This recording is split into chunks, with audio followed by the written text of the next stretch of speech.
For most of human history, there were no supermarkets, no smartphones, no office jobs, no social media, no endless streams of information competing for your attention. And yet, your brain was built for that world, not this one. Which raises a strange question. If humans are the most adaptable species on Earth, why do so many people feel stressed, distracted, lonely, and overwhelmed despite living in the safest and most comfortable period in history? The answer may be that your body is running software designed for a world that disappeared thousands of years ago. Imagine waking up 40,000 years ago. No alarm clock, no emails, no deadlines. But every day began with uncertainty. Would you find food? Would the weather change? Would a predator appear? For ancient humans, survival depended on paying attention to danger. And over hundreds of thousands of years, evolution shaped a brain optimized for exactly that. The problem is that evolution moves slowly. Modern society appeared incredibly fast. Agriculture emerged only about 12,000 years ago. Cities are even younger. Smartphones have existed for less than 2 decades. From an evolutionary perspective, that's basically yesterday. Your brain hasn't had time to catch up. Take anxiety.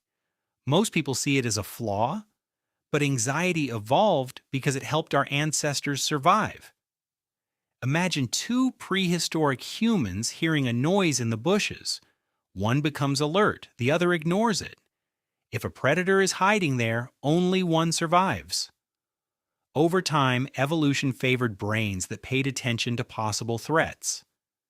Your anxious brain may simply be doing the job it was designed to do. The problem is that modern threats are different. Instead of predators, we worry about deadlines, finances, and social pressures. The ancient alarm system is still running, but the environment has changed. Food tells a similar story. For most of human history, calories were difficult to find. Sugar and fat were valuable sources of energy. The humans who craved them often survived longer, so evolution rewarded those cravings.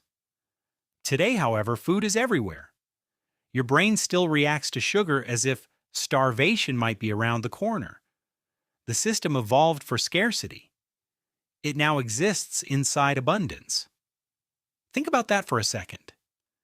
Many of your cravings once helped keep someone alive. Attention works the same way. Ancient humans lived in environments where every sound, smell, and movement could matter. Being easily distracted wasn't always a weakness. Sometimes it was survival. The person who noticed the hidden snake lived. The person who didn't often paid the price. Today, thousands of apps, notifications, and headlines compete for that same attention system. Your brain wasn't built for endless information. It was built to monitor a small tribe and a nearby landscape. But perhaps the biggest mismatch involves loneliness. Humans evolved as deeply social creatures. For most of history, people lived in small groups where nearly everything happened together. They hunted together, shared food together, raised children together. Being separated from the group was dangerous. As a result, evolution made social rejection feel painful. Your brain treats isolation as a threat because, for your ancestors, it often was. Now, many people spend more time interacting with screens than with other humans. The brain expects a tribe. Instead, it often gets notifications. And that may help explain why loneliness remains so common in a world that has never been more connected. Sleep reveals the same problem.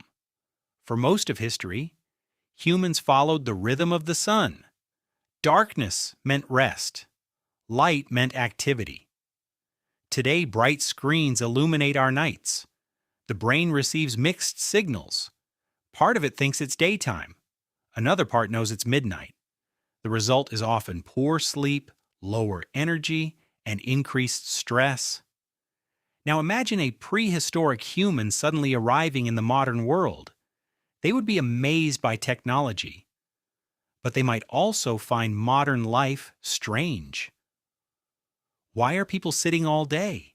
Why are they staring at glowing rectangles? Why do they rarely know their neighbors? Why is food everywhere? Why are so many people stressed despite being safe? To them, the modern world might seem unnatural, because in many ways it is. Not bad, not broken, just different from the environment that shaped human evolution, and maybe understanding that changes how we see ourselves. Inside your skull is a brain that remembers a world of campfires, small tribes, uncertain meals, and dark nights. That world no longer exists, but traces of it remain inside you, in your cravings, in your fears, in your need for belonging, in your attraction to stories.